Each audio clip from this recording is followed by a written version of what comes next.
Absolutely nothing beats windshield time. Welcome back to Dan the Road Trip Guy, a podcast where we have candid conversations about life lessons learned on the road. I'm your host, Bimmer enthusiast and road trip extraordinaire, Dan Neal. And now, on to the show.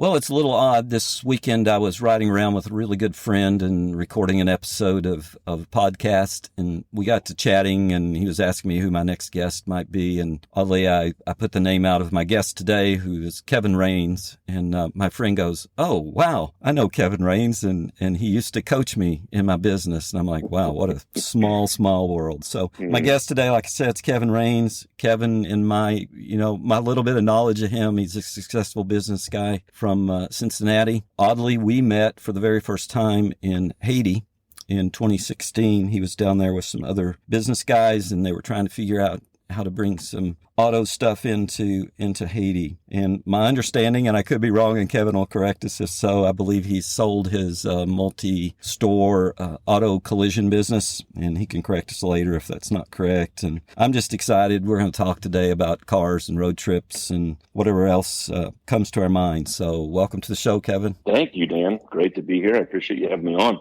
Yeah, thank you. Anyway, I like to start my show out with just who is Kevin Raines? Take a few minutes, tell my listeners just who you are.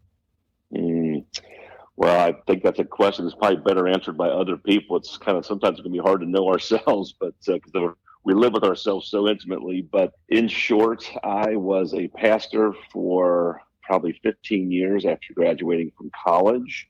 And then I pivoted back into the family business of auto body repair when I was in my early 30s. Grew that from one location to 5 locations. And then, as you mentioned, I did exit all 5 of those body shops last year. They were it was kind of a regional network between Cincinnati and Lexington. And got bought out. So now my favorite title right now is failed retiree, because I tried to retire and realized I don't have enough hobbies to keep myself busy. So I started another business with my children, my adult children. We owned 50 acres of private land in the National Forest near Red River Gorge. And we put up 5 glamping sites and a cabin and a barn as a clubhouse. And we're adding structures all the time. So that's about a year old, and very excited to keep pursuing that and kind of my legacy business with my kids that I want to pass on. Oh, that's great. And we have visited Red River many times and love to go down there and hike and stay in a cabin. So now we know a place to reach out and have a place to stay. So good. Love to host you. Yeah, I appreciate that. And but like to move into this is a car show. It's a little more than a car show. But tell me about your first street car way back when. Well, my very first car was a Volkswagen that my grandfather passed down to me. It was a 1975 Volkswagen Beetle, and my dad was in the auto body repair industry, so it got a fresh paint job. It went from orange to black at my request. Not too long into having that car, it was hit in the rear pretty hard, no fault of mine. We moved on from that car, and I got what ended up being my dream car. And it's also the one that got away. It was a 1969 442 Cutlass convertible 400 big block 4-speed dual exhaust. And my dad and I and a couple guys on his team basically restored that from the frame up. I was only 17 years old when that was done. It was way more car than I should have had at that stage of life. But wow, I had a really great time in that car, driving around the west side of Cincinnati and anywhere else I could find to go, because it was just a joy to put that top down and go probably a little too fast at times. But for a 17-year-old, it was a great start to my kind of riding career. So never raced it legally, but off the record, there were some little street races that we did here and there with some friends. Yeah, of course. Love the street racing. I raised a young man who I'm thinking he's still out there street racing. So yeah, and it's funny, people on my show, particularly the car people, I'll go, and you hung on to that car, right? I wish I had it. I think I bought it for $2,000, and then we restored it, put a couple grand in it, but I've been checking them on eBay lately, and they're over $100,000 in good condition, like we did it. So Yeah. you never think of a car being a good investment, but that one actually would have been a good investment. Exactly. I don't know. Were road trips a thing when you were growing up with your family? Did you take road trips? We did some. We had family in Texas, so we would drive down about every other Christmas to Texas to interact with kind of that side of my family. So those were, very long, somewhat tedious road trips. As a youngster, I didn't always love those, but I did love moving around and kind of being with my family and kind of going from place to place day after day. And then a lot of shorter stuff, with friends. We'd go camping in Eastern Ohio or Central Kentucky. So kind of that more of a regional road trips for me. Yep. And then lately I've been really more into ride my motorcycle. So my son and I have been going to Colorado and renting off-road motorcycles and doing few days in a row off-road. And I'm heading out on one of those trips next week to central Pennsylvania, where we're going to do a loop through the National Forest of Pennsylvania on-road, off-road bikes. Yeah. Did you grow up riding motorcycles? I did, actually. So I started with a little mini bike, probably a similar story to anybody else who's into motorcycles, but had a little mini bike when I was a kid, and then graduated to a YZ100, a Yamaha. Sure. And at the time, that was too big for me. I had to drop the front forks all the way down, so I could kind of sit in the saddle. But then over the next several years, we were able to kind of raise those forks as time went on. And then there were some old abandoned railroad tracks and trails that weren't far from one of my dad's shops, and I would go for hours, and that was fantastic. Sometimes I put a friend on the back and we'd ride together, so it kind of felt like a road trip, but often it was just me and myself and the bike, and just going for mile after mile. Yeah, for sure. Yep, I had a bike growing up, so that was great memories. Yeah. Great memories of that. Yeah. But so back to the epic road trips. So in your lifetime, any epic road trips that just stand out in your mind and you go, wow, that was a great trip, or I could do that trip again? After college, I took a trip out to California, and it was with my best friend at the time. His name is Greg. And we literally rode from Cincinnati all the way out to California. We kind of took a more southern route on the way out there. Went past the Grand Canyon. Unfortunately, one of my negative memories from that trip was at the Grand Canyon, there was too much fog. You couldn't even see into the canyon. Oh, wow. And we'd only budgeted one day for that. So I was literally standing on the rim of the Grand Canyon and couldn't see a thing. So the timing for that was just awful. But yeah, he played guitar and I'd drive, and he would literally sit, in the seat next to me and strum his guitar, and we'd sing and just goof off for those, whatever it was, 2,500 miles between here and there. But it was a long trip. I hadn't done a lot of trips that were kind of, between short and long. So no mid-range, and it got pretty grueling towards the end. Sure, yeah. I assume you may have ran the back roads and not the interstate highway? Did a little bit of both. Yeah, we tried to keep it interesting, but I had to be out there for an internship that I was doing, so towards the end it was just highways, pedal down, trying to get there. Yeah. Well, you talked about, went to college and then became a pastor, and then went into the auto collision repair. I always have trouble. I'm not sure what the real term is for that, but that's what I call it. And you've talked about your dad now, and your dad obviously was in that business. Take us through that journey of even how'd your dad start that, and we'll honor him a little bit with that, and then move on to how you got back to that point. Absolutely. So my dad got into auto body repair or collision repair. Either one is kind of accepted industry wording, but he started that when I was 2 years old. Actually, He was working in a meat packing plant and just kind of working with cattle and gutting cattle and killing cattle and in and out of freezers. His workday would start at 4 a.m. He was putting in 80 hours a week, and he just thought there has to be a better way to make a living than this. So he bought a book called Auto Body Repair and Painting, and literally page by page with some hand tools taught himself how to fix cars right there in our backyard. Wow. Eventually graduated that into a small 2-car shop right around the corner from our house. And then, I don't know, probably 3 or 4 years after that, he was getting jobs from a local Chrysler dealership, and they could not believe how fast he was turning around their cars. They would bring him a car in the morning, he'd fix it during the day, detail it, paint it, detail it, have it back on their lot by that evening. And they couldn't believe he was doing that himself. So they kept feeding him work to see what he could handle. And turns out my dad could handle a lot. Yeah. He's wow. a very, very, very hard worker, very fast worker, very smart in how he moves and used his hands. And they eventually gave up sending him work and just hired him full time to manage their body shop. So then in the late 70s, Chrysler ran into some problems. They started laying people off, and he kind of saw the writing on the wall and decided he was going to get out and open up his own shop just a few miles from that dealership. And in 1978, he opened up a full-fledged body shop with a full paint department and several employees, and just started grinding once again. Yeah. And he built that from zero to a multi-million-dollar business over the years. Well, good for him. Just the one location with him? He only had one location. He liked to keep a real close eye on everything. He kept buying bigger and bigger buildings and properties. Sure. So he landed on a property of 3 acres right off of Glenway Avenue on the west side of Cincinnati.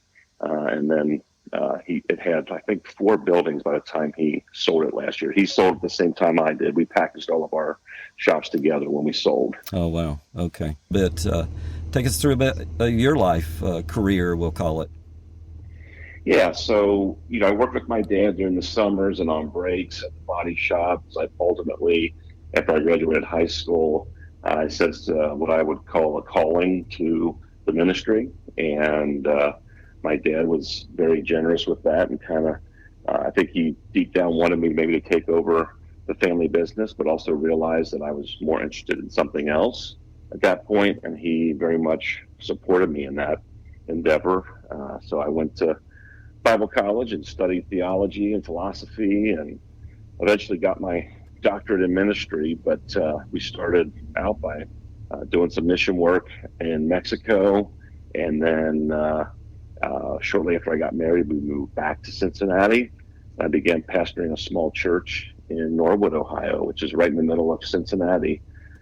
So I lived in Norwood for probably 24 years, 25 years, and was very much connected to that local church, first as an associate pastor, then as the kind of lead pastor or senior pastor, as well as starting several ministries out of that church. Wow, that's really cool. Wow. Yeah, and then tell us a little bit about how you took that business then and grew it to where it was when you sold it last year. So around the time I was 33, I was still pastoring at that time, but also realizing, hey, I need to make a little bit more income. Our church was very small in an urban neighborhood, and Sure. a very artistic congregation, a lot of creatives and younger people in it. So there wasn't a ton of budget to really keep supporting my family. So I asked my dad if I could come back and wash cars or sand cars, or maybe learn how to paint or whatever, relearn how to paint. And he said, yeah, come back, but I'll teach you the kind of the inner workings of the office and estimating and dealing with insurance companies and all that. I think he was trying to put maybe some of my people skills to use versus my handy skills, which Sure. are limited compared to him for sure. But I did have the people skills that I developed through college and the ministry and all the reading and writing that I'd done. So yeah, I went to work for him for about a year, and we realized that we were not meant to work together. We had a lot of conflict on that year. Ultimately, again, very generously, he's like, hey, why don't we just decide we're going to part ways, but I'll help you get set up with your own shop in your neighborhood near where your church is. And he did that. So he gave me a loan to get started, which I paid back over probably about 10 years. And we launched a little shop there right in Norwood, Ohio. That was something that was it was a tiny shop. It was probably, I think I had one or two employees when I started it. It only held 3 or 4 cars at a time inside the shop, but we were positioned next to a Volkswagen dealer, and I was learning about marketing and how to make relationships with insurance companies. And ultimately, that shop grew 10x over those 10 years. We went from almost nothing to $2.5 million in sales over those 10 years. And I thought, I'm kind of starting to max out this market. So began looking at other market, bought a shop in Westchester, and that led to a shop in Lexington, which led to another shop in Lexington, and then a 5th shop emerged back up in Cincinnati. At the end, we had 5 shops, and we had probably close to 50x our revenue from the time that I started over those 17 years. Wow, that is really cool. Yeah. It's a good run. Yeah. It was a good time. I didn't know a whole lot going in, but I learned as I went along. We'll get to what you're doing in a little bit, but go back to cars a little bit. I'm sure you've had your share of cars over the years, like most people. If you could look back, and we've already talked about the Cutlass, is there another car you wish, I should have hung on to that car? I'm always curious. The other one I wish I had held on to was it was actually a Blazer, four-wheel Blazer. I used to go camping a lot, and the whole back of this thing could come off. It wasn't a convertible per se, but with enough manpower and taking out a bunch of bolts, you could take the whole top off. So sometimes we'd go camping with no top on the Blazer, and I just really love that vehicle, and a lot of good memories from when I was kind of in that 17, 18, 19 range. Beyond that, though, I have had a lot of cars, and at some point they just became plastic and metal to me. But that 69 442 is the one that got away. Wow. That's the one I still dream of heading back. Yeah, for sure. Yeah, that's great. Thinking about road trips again, you could head out today with anybody. And I like to say dead or living. It's always a weird question. I'm still not figured out how to ask that yet, so it doesn't sound so weird. But who would you head out with if you could? Where would you go? I would say it might almost sound cliche for a former minister to say this, but if I could have Jesus in the passenger seat or the driver's seat, and just have his full attention one-on-one, kind of in the flesh, so to speak, for a long road trip, where would I go? I think I'd want to go probably all over like Eastern Italy, and then cycle all the way up to like around that kind of Horn, the Adriatic Sea, into Greece in that area. I'm really fascinated by Italy and Greece. So I think that would be a lot of fun to take a road trip with kind of Jesus in the flesh through Italy and Greece. That's a great answer. And what do you think so here you go. What's the first question you think you'd pose to him? Oh my goodness. I didn't give you that on the script, so that's okay. I would probably want to know more about his childhood. There's really, like, as I've studied the Bible, there's not a lot of even historical information or tradition or scriptures or verses in the Bible about from the time he was born. And then there's kind of like a little gap and maybe a couple stories about when he was a young man. And then it kind of goes silent until he hits the scene when he's 30 years old, and then he's teaching and leading people and announcing things and doing incredible works. But there's that long gap. Like, I'd love to know what happened between 3 and 30, that we could, I've always been curious about that phase of his life. Yeah, for sure. It is. Yeah. He was a carpenter, but it's like, okay, but what about when he was 6? Yes. So, yeah. Exactly. Yeah, that's great. I appreciate that. Anything on your bucket list, one item that you just really have to do before leaving the planet Earth here? Well, like I mentioned, the Italy-Greece thing.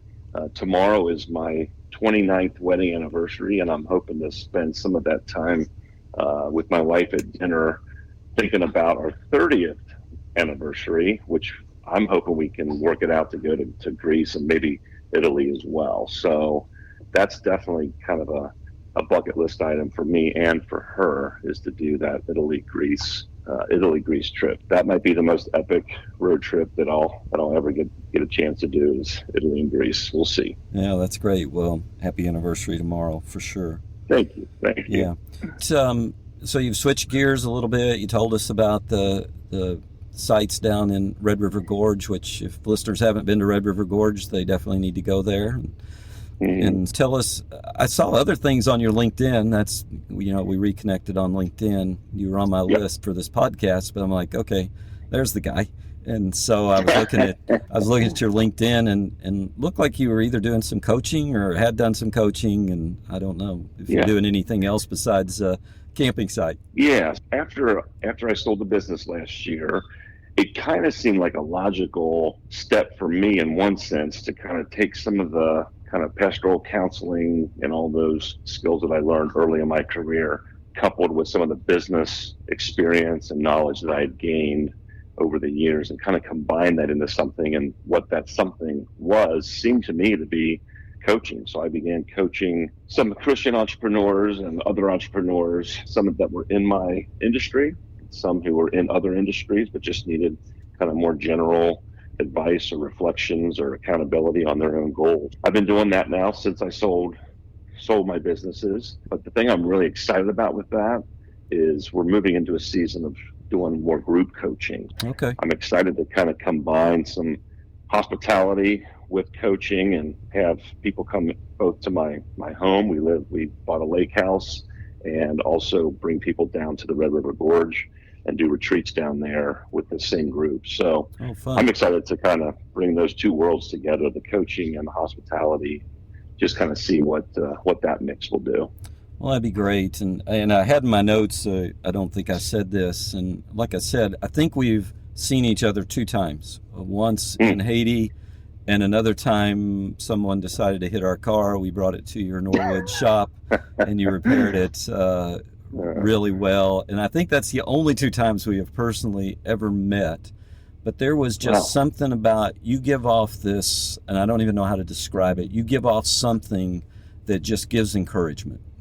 And, I remember that from Haiti, and you were just very encouraging while you were there. And so I just, I don't know, I commend you for that. So I think the coaching realm is perfect. You're a successful business guy, but you're also a pastor, so you're got that pastoral care about you. So, thank you, Dan. I appreciate that. Yeah. That probably takes me to another thing on my list here, another question. If you had a group of young people sitting there, and maybe it's one-on-one, maybe it's in a group, and they've come to you, they're getting ready to start their career, they want to start a business, what sort of advice would you give them? I threw this one in on you, by the way, I think. So. That's okay. I like spontaneous, so I don't know what's going to come out, but we'll just find out together here. You're a pastor, right? This should just come rolling out, right? I can usually make something up. Exactly. Nobody's going to know. Nobody's fact-checking us here. So. Oh, that's funny. We're rolling down the road. I forgot to tell you that. We're rolling down the road virtually. We're both here in Cincinnati. We just couldn't make it to get together. Maybe for part 2 we'll take a little trip together. So anyway, I'd be happy to commit to a part 2 and make it a road trip. That'd be a lot of fun for me. So let's jump back to those young people. They're sitting there waiting on Kevin Raines to give them some advice. My basic career advice would be, if they have any aptitude with their hands, or be willing to pursue what's typically been called a more blue collar route. I just see so much opportunity for people who are willing to work with their hands, because less and less people are doing it. Like right now, we're doing a home project, and I'm paying probably 3 times what I would have paid if this were 10 years ago, because there's just a dearth of people entering those trades. Same thing in my industry, in the body shop industry. We were willing to take people out of high school and train them in the craft of auto body repair. And I can tell you very pointedly that I had some men in their 20s who were making 6 figures, over $100,000 a year, because they figured out how to work with their hands. To get on a track, to go to college and to find a job that's going to pay you 6 figures while you're still in your 20s. Some people do it, but it's pretty pretty rare. I think the trades offer an incredible opportunity. And then for people who want to start businesses, I would say learn how to market and sell. Read everything you can read about marketing and sales, because that's what's going to fill a pipeline that's going to keep that business, what's going to jumpstart at the beginning, and it's going to keep it going over the long haul if you can figure out how to get more customers. That's really the crux of the matter, and then sorting out the operations after that. But if you don't have sales and there's nothing to work on, you're kind of dead in the water. So I'd say get an education or do reading, your own research on marketing and sales would be a great starting point.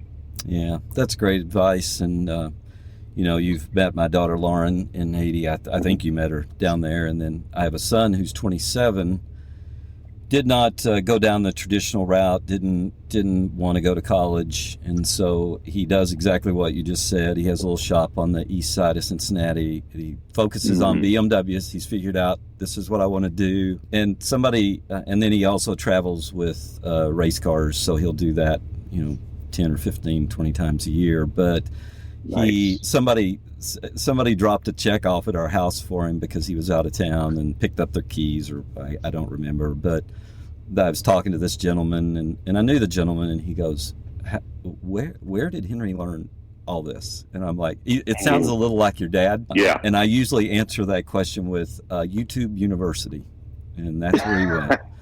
And people are just kind of amazed at what he can do with the cars. I appreciate the trade talk because everybody was pushing him toward college, and I'm like, this is not going to be a success. But right. I mean, he could have been successful, no doubt. There's times I look at him and go, man, you'd make a great surgeon.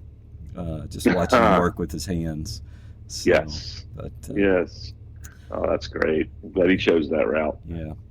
That's about all I have for our little part one. We'll save some stuff for part two, but I do like to give my guests an opportunity at the end of the show to promote themselves, sounds like you got a couple of things to promote, favorite charity you can even promote, whatever you want to tell us. How do people find the camping? How do people find you? So yeah, awesome. So if you don't mind, I'll just do a few things really quickly. Yeah, do them. So one would be our retreat center in Red River Gorge area. It's called dappledlightadventures.com. And it's dappled with P's in the middle. So dappledlightadventures.com. Okay. We do rentals and retreats on that property. Now, is that just for groups or is that individuals? Nope. Individuals, couples, families. It's really set up for anybody. But then we do have people who will rent out like 2 or 3 structures and do their own kind of larger gathering as a group. Okay. We've had church groups, business groups, and just all kinds of people wanting to come down. And we're getting a lot of good traction early on, and we're very excited about that. Okay. But yeah, it's a really comfortable way to get outdoors, a lot of fun. So that's Dappled Light Adventures. That's one thing I'm doing with my son and my oldest daughter. Okay. On the coaching side, I would say I'm launching that group coaching that I mentioned. That's going to launch in October, November-ish, and then we're going to carry that into next year. So we're very excited about that. So if there's any Christian entrepreneurs, probably in their 30s, it'd be a good fit for them. They could email me at kevin@carstarcares.com. Okay. And the last thing I'll mention is our family has decided to take on really a family foundation called 117. It's from the book of Isaiah, chapter 1, verse 17, about caring for orphans. So we're going to be doing adoption grants for people who need help getting over the hump from who want to adopt but maybe can't afford the full cost of the adoption.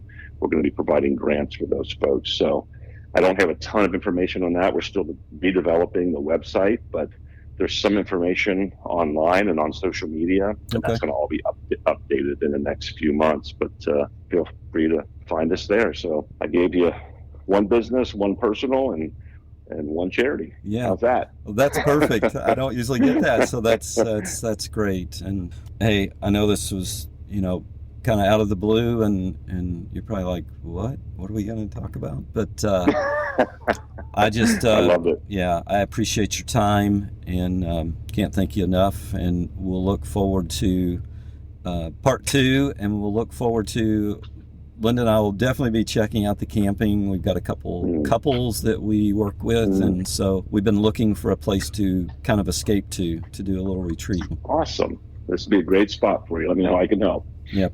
Okay, that's it. I hope you enjoyed this episode of Dan the Road Trip Guy, and we look forward to having you back again next time. In the meantime, if you want to find me, you can find me on the internet at Danny, D-A-N-N-Y, Neal, Neal.com. Until we meet up again, keep having conversations and keep driving.